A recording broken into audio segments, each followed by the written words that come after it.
Hello and welcome to the Snickle Right Night. October. We have apples. It's awesome. Yeah, so I'm going to talk about two different stories that have a lot in common. They are both Day of the Dead themed. They are the Disney movie Coco and the LucasArts game Grim Fandango, and then talk about how they compare to actual reality, because we are Catholics, so it doesn't mean we're better people, but we know a thing or two about reality, including reality beyond this life. And we care about reality. Yeah. So, clickety click. Oh, here's Coco. Yeah. Would it be tolerable for me to play trailers for both of these as I introduce them? Very much. Nice. That's embarrassing.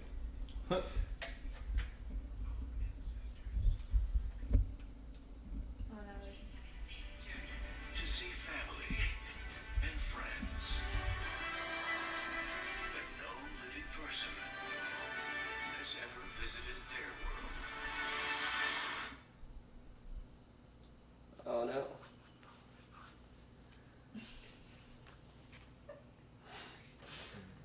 I broke it. I tend to do that.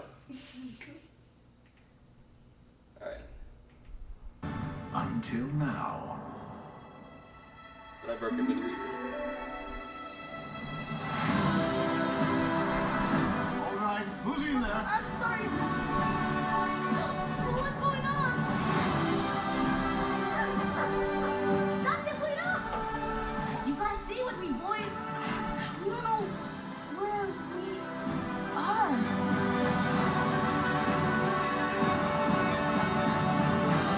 I'm just dreaming. Do you mind? Miguel? What is going on? Remind me how I know you? Why did it pause? I'm sorry, I was trying to scroll. Lessons learned, I shouldn't try things. Just try. We have to get you back home. Welcome. Anything to declare? As a matter of fact, yes.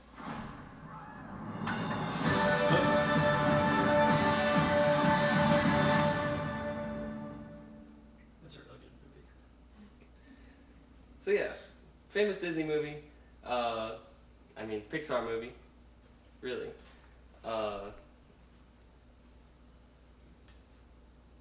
Sorry, my slides are not the same order as my notes, it turns out. But very popular movie, very fun movie, very easy to get into. Excellent music, it's fun, it's charming, it's very emotionally satisfying as you watch it. The things that you want to happen, happen. It's very well received, especially the music, which I see as a very crucial cultural thing, because music tends to inspire people very deeply because it repeats so much, it sits in your head. Can have a greater effect than a movie because it just replays in your head so much if it takes hold on you. So yeah, cool movie. The other piece of media is much less well known. I assume that many of you have seen Coco. I don't assume that any of you have actually seen or played through Grim Fandango. Never even heard of it. No. Wow. Well, it's big. I'm going to scroll down before I start the video. Smart. Very unusual game.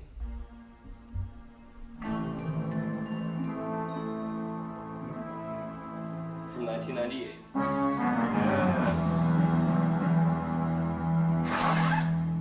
Buenos días.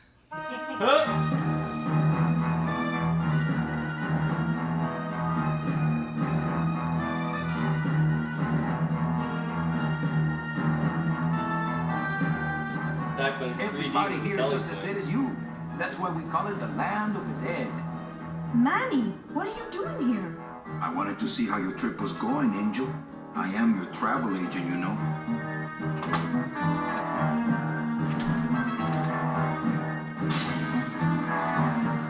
I could have walked faster than this. Híjole, I'm gonna miss the poisoning. Cut the yap. I want something cheap where I can get some rest, and that's it. If you haven't bagged the premium before the next sales report comes in, you're out! Guess they couldn't save me, huh? No, but there's still a chance you could save me.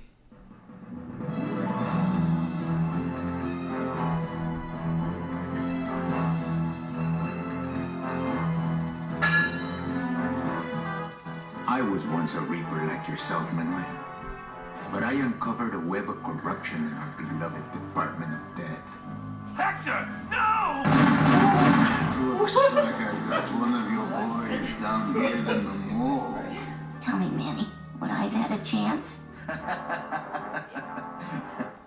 You gotta watch your step around here, stranger. Rubicabe ain't the quaint little port town she used to be. I've got to get back to the city where the action is. Manuel, are you in love with her? Love? Love is for the living, Sal. I'm only after her for one reason. She's my ticket out of here. What the heck?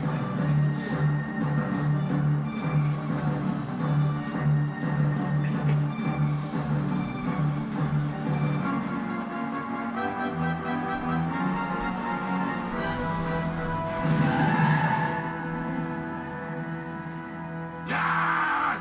Wait, I'm getting out of here. This world's for suckers.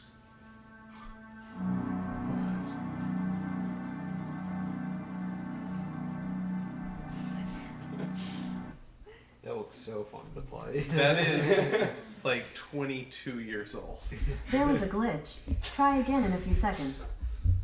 You're a glitch. Anyways. That's how smart TVs are.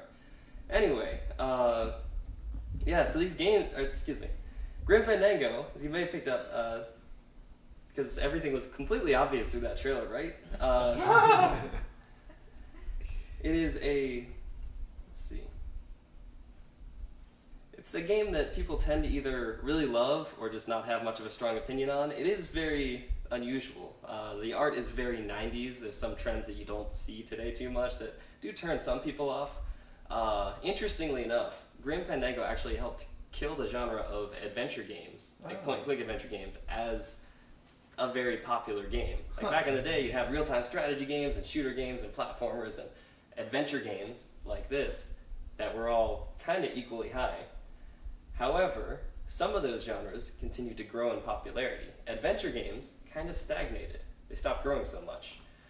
Grim Fandango was an example where here's a game with a big budget, it comes out, and it does decently well, but it doesn't do amazing. It just does okay. The critics love it. The sales, not too great compared to if you would put the same time and budget into like a shooter game or something, or an action game of any type really, or an RPG, all kinds of things. So even though it was very well received, sales were kind of low. That's very off topic though, so I'm gonna stop talking about the misfortune that it had in the moment that it entered the market that resulted in it not being that big of a hit. But anyway,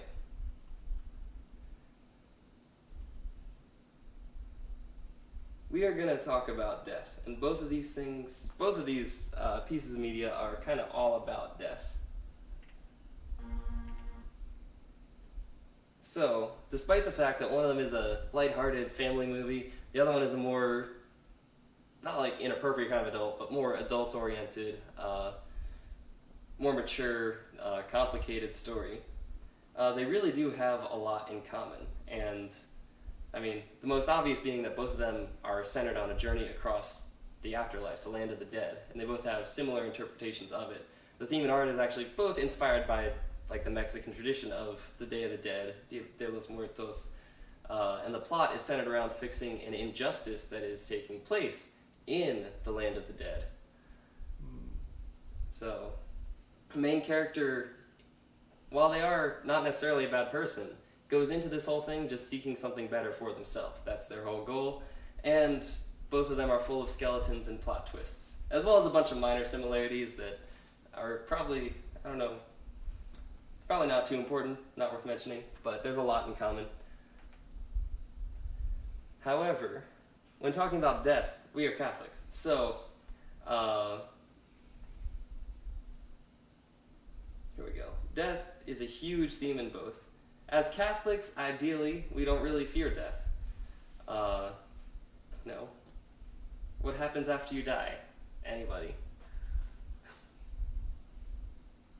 You have like one of three options. There we Basically, go. you either are immediately in the beatific vision in heaven with God, or you go through purgation, through purgatory, into heaven, or you go to hell. Right. Yeah. And all these things happen based on some kind of particular judgment that is dependent on the particular soul that is receiving the particular judgment. So, as I mentioned earlier, both stories, excuse me, I don't know how to wrap this in, make it related. Anyway, I love it when media touches the truth and teaches the truth, even when it's fantasy. Like, both of these really are fantasy. They're both about death, which is a human experience. Everybody in the world, everywhere, is going to die. And even though they go into the realm of fantasy as soon as people die, I think that fantasy can still teach a lot that is true. And I don't expect fantasies to be totally true, but sometimes they have something resembling truth. Sometimes they have good takeaways that are comparable to the truth. And oftentimes, movies and games, music, the media that people have growing up is what forms them. If that's the only time they ever hear about God, that's what they're going to think about God. If that's when they hear about death, that's what they're going to think about death until and unless they learn about some deeper truth, which I hope they do. But even with some deeper truth revealed to them, it is good to have little reminders, even in the fiction, of what is actually true. I mean, yeah, it's hard to, in my opinion, fiction that we take in growing up has a huge effect on us. I mean, if nothing else, that's why so many little girls want to be princesses when they grow up. Because even though it's fiction, and they know it's fiction, there's something real about it. And they know that much, even if they don't exactly know what is real. Alright, so, to focus this talk, and not just rant forever about these two cool pieces of media, I'm going to focus on a few particular things. And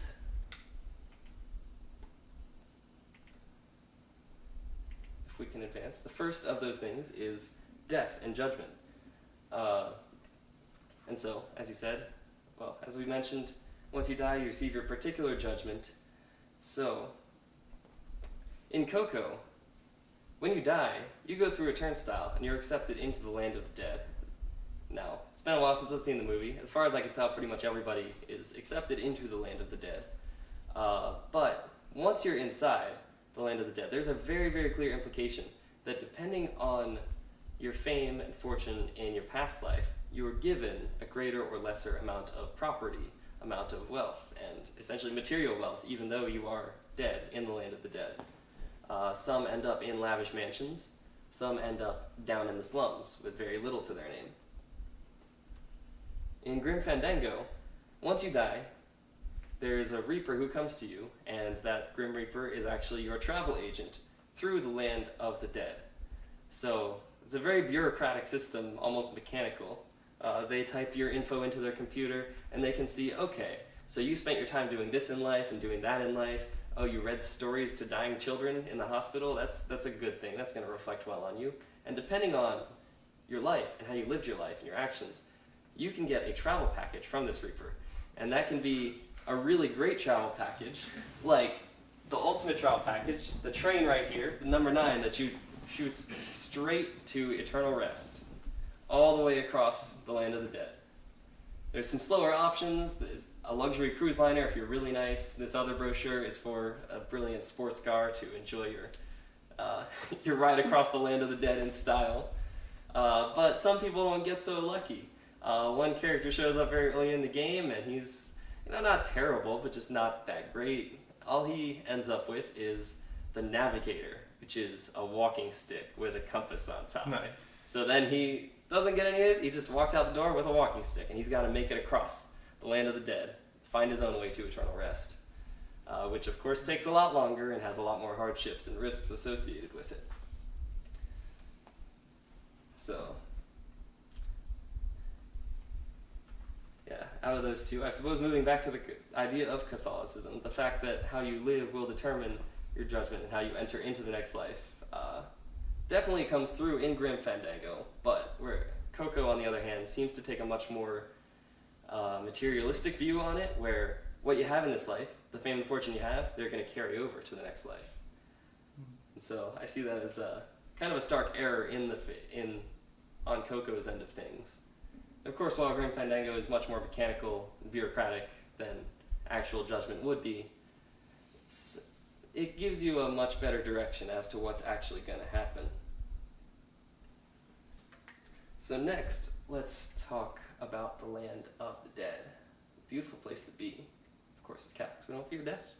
So, yeah, so in Coco, both games, very beautiful. Coco gives us a very urban environment. It feels like one big city. People dwell in it for the duration of the afterlife. They don't really go anywhere. It's just, once you have your place in the Land of the Dead, you just kind of sit there for a while. They tend to reunite with a lot of the same friends and family that they spent time with in the previous life. And then, once a year, they go and revisit the Land of the Living. One theme that is pervasive in this story is that the Land of the Dead has a much, much stronger connection to the Land of the Living than in Grim Fandango. Once you go to the Land of the Dead, the Land of the Living still matters. The things that happen there still matter to you. And the fact that they actually go there and revisit the people who are alive makes that connection even stronger. And in fact, they do rely on their connection with people who are still alive in order to stay alive in the Land of the Dead. And I'll talk about that a little more later. So, Grim Fandango, likewise, has a very beautiful world. It is a much larger world, though, because it's a vast world. The whole point of the game is kind of to travel across it. There are people in all walks of life in this world. There's some slummy areas, there's some rich areas, there's casinos, there's forests you wander around in with dangerous creatures. And some people in this vast world, this engraving, by the way, appears, it's pretty, and it shows up at the beginning of the game. It also shows up at the end of the game. As you go through, you realize, oh wait, that's the city I started in, and that's something from the end of the game. This is actually a map of the whole game that's sitting right in front of your face from the beginning. So that's a cool bit. Anyway, what I was saying, there's all kinds of places, all kinds of people. Now, not everybody in the Land of the Dead is destined for eternal rest. Some of them have such a hard time getting to it, or believe they will never get to it. And in fact, some of them are condemned. Some of them will go to hell. And those who are damned sometimes just try to stay as long as possible in the Land of the Dead, make the most of it. And so that's why you end up with so many things like casinos, so many lavish areas in the Land of the Dead, where people are they're in this purgatory-like state, but either they don't think they can get to eternal rest, or they know that they won't be able to for one reason or another. So they're just going to ride it out as long as they can. It's not great, but if they can't get any better than that, they're just going to sit there. Since the goal of really everybody there is to get to eternal rest, this world is very transient. Everybody is impermanent. They're all traveling through it. They're not trying, for the most part, they're not trying to stay there forever. And I guess that is part of why it's so big. The world as a whole has some oversight by organizations such as the Department of Death, which is vaguely connected to the man upstairs. There are vague implications of a god, though he very rarely is manifested in any visible way. And there are, really in both stories, there are demons and angels dwelling in the Land of the Dead. Forgot to mention that in Coco. Angels and demons, there's not really a way to tell the difference. In both stories, they just kind of appear as unusual creatures that are not the same as humans, and they usually help people out. Yeah, so that is Land of the Dead. As I said, Grim Fandango really says a lot about purgatory, and if someone had played this game, I would probably use it to explain purgatory to them. I was going to say, it seems more analogous to purgatory than just afterlife. Yeah. Of course, once you go to purgatory, you know you're going to heaven, and that is one big difference between reality and this game. But the fact that everyone here has one goal is pretty great. And especially the fact that if you basically did more good in the life, you get a faster vehicle to get there. It's kind of like less time in purgatory, or you're less great, you spend more time inherently. Exactly. Yeah, whereas in Coco, once they're in the land of the dead, they just kind of stay there. They chill, and it's not really clear where you're going next. Now, in Coco, once everybody in the land of the living forgets about you, you fade. Yeah, I mean, the exact quote is, when there's no one left in the living world who remembers you, you disappear for good. And what happens then? That is completely unclear. But the context is, it seems really undesirable. Some characters go to great lengths to try and prevent themselves from disappearing. So, what actually is it? Is there some life after the land of the dead? Not completely clear.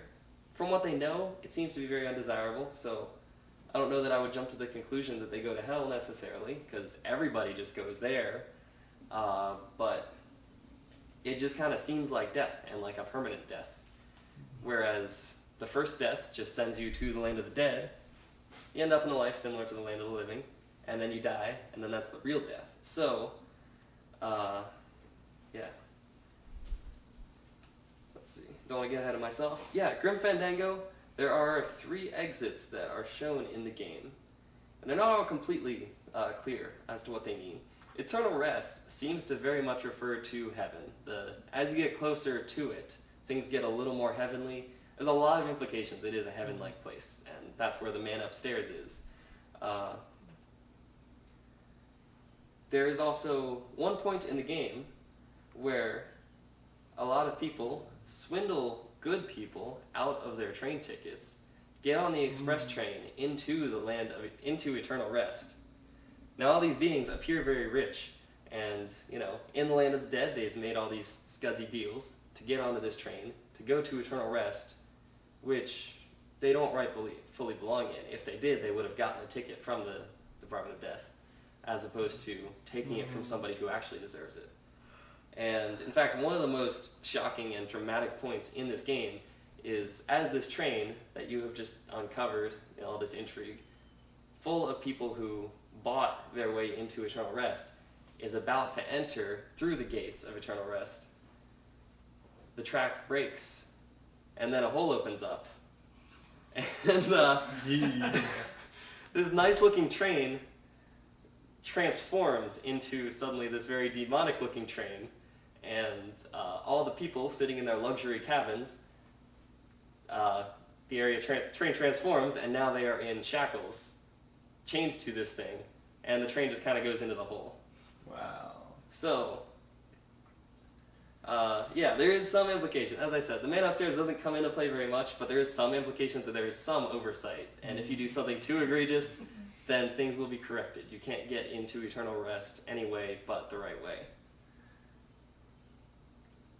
Now, there is a third way that you can exit the land of the dead, and this is actually pretty similar to fading away in Coco, except the causes are completely different.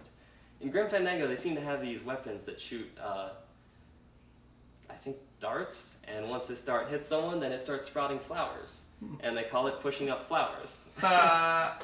This quote on the screen, but sooner or later we all push up flowers. There's a coroner. I'm not sure why they need a coroner in the land of the dead, but this does seem like just analogous to dying in this world. But these skeletons who are already dead just get all these flowers sprouting from them, and then they just kind of like I was gonna are say, dead. can they only take so many flowers, or how does that work? I don't think it's intrinsically the flowers themselves. They don't die when they touch them, but I don't know. I think it's just a joke about pushing up daisies, to be honest. Someone thought that would be funny, and it is pretty beautiful. Right, yeah. It's like beautiful, but like, oh no, they're dying. So it's kind of cool. But what happens then to your soul, it really isn't any more clear than when you fade away in Coco. Obviously, nobody wants to push up daisies. They all want to get to eternal rest.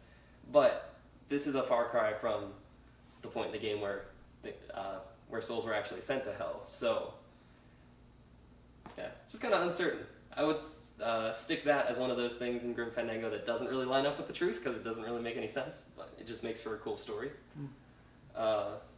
Yeah, and likewise, the fading away in Coco also makes for a cool story, but I kind of think it violates the idea of, well, didn't you die already? And then once you're dead, well, isn't there eternal life? Nope, you fade. Unclear what happens, but it doesn't seem very much like eternal life. So, after that, brings me to the point of most gravity out of all of this, the implication on those who are still alive. Now, in Coco, there's two main things. One, thinking about others, the other one, thinking about yourself. So first off, thinking about others. There's an idea that is, to me, completely anxiety-inducing, that if you forget your ancestor, they will fade. They will die even though they're already dead. So you have to remember them. You have to have your ofrenda and put up their pictures. You have to keep their memory alive as long as possible. Now, A, logically, that's not really sustainable past a couple generations, because nobody who's alive is going to remember them, so pictures aren't going to do much good. But B, as that goes forward, people are going to forget. The size, if families grow, is going to just get enormous. And, in the Catholic Church, sometimes we pray for the dead and pray for the souls in purgatory more generically. There's a point where that makes sense, because we don't know everybody. There's not enough time to list them all by name, and even if we did, do the names, I don't know. Praying by name is awesome. Let's see. But is it really practical to just find a list and read the list of names? No, I'm going to stop talking about this. This is not the direction I was intending to go. Because it can be really awesome to pray for people by names. When you're in a graveyard, pray for those people. Mm-hmm. So anyway, the point is, though, they got to remember them. And if that remembrance led to something like, let's pray for them, I would be very, very happy with it. Pray that they do well. And I guess the remembering them, there is some connection to praying for the dead, because just remembering them in this secular story does provide some benefit to them in the life after this life, just like how praying for the dead in this life does provide some benefit for them. But I do think it's silly that the action is just, remember them. Like, don't do anything for them, just remember them. So a weak analogy, but an analogy nonetheless. Yeah. Well, it's kind of like everybody being like, keep me in your thoughts or whatever. Send good vibes. Send good vibes. all of that. It's yearning for prayer, yearning for praying for the dead, or yearning for people to pray for you without saying it, without attributing it. So it's an impulse that's real and is necessary and is good, and it's finding an outlet in a very secular, kind of socially acceptable, I suppose, or secularly acceptable outlet. And it's all completely whitewashed and kind of robbed of its deeper meaning. And so it's sad. It's like good that you're having this impulse, but sad that you're settling for something much, much less than asking for what you really want and believing in what is really true and what you really want to believe in. Yeah. It's a complex matrix of lying to oneself. Mm-hmm. Yeah. Fully agree. Yeah. Yeah, fully believe that. So, the other implication from Coco is much more horrifying in my opinion, and that is the implication with regards to yourself. So, as we discussed, in the land of the dead, when you have more wealth and specifically more fame in this life than in the land of the dead, you are way better off and you will live a lot longer. So, what does that say to people who are alive? It says to people who are alive, you should try to get rich, that way you can get famous, or you should try to get famous. That way everybody knows you, that way everyone remembers you. I mean, one interesting thing is you're not necessarily getting famous for doing good things, but in the Catholic Church we preach humility, and in fact some of the greatest people ever are people who do not put themselves on a pedestal. Sometimes we just put them on a pedestal anyway, like with St. Francis and Mother Teresa, and that's all well and good, but those people are incredibly humble.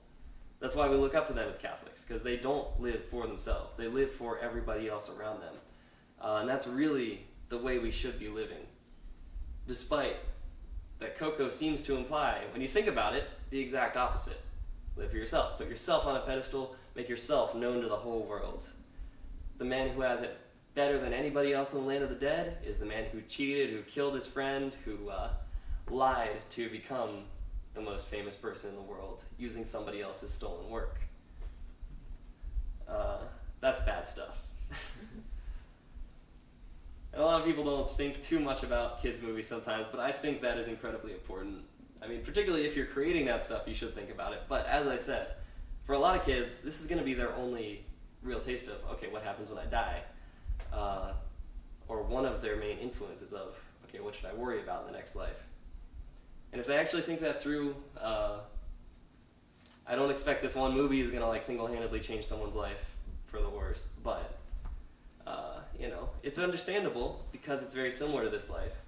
But if you teach people the next life is the same as this life, people are just gonna live for this life, doing all kinds of bad stuff. So anyway, meanwhile, Grim Fandango, the implications are insanely better because while it is generally doesn't directly make a connection to religions or churches, the very clear message is you should live a good life in this life. Be good to other people, especially the weak, and you will be rewarded in the next life, which to me sounds very similar to a lot of things in Christianity. Yeah, now, as I said, it doesn't directly mention religion. It is a secular story, even though there are mentions of God, but it is a stark contrast to Coco's tale of cling to this life and then cling to the next life. It is about moving on and moving forward and moving towards eternal rest. Yeah, so yeah, that's about it. I wrote an ending, but I didn't talk up to it the proper way. Both movies kind of missed the mark, but in my opinion, overall, Coco says something very wrong that leads people astray. Overall, Grim Fandango implies something that is, in a fantasy way, very much in line with how we should live. And so I think, objectively, morally, as a Catholic, that is the better story. Which one you enjoy better? You know, you can still enjoy a story that is lesser morally, but that's okay. Coco is really well made.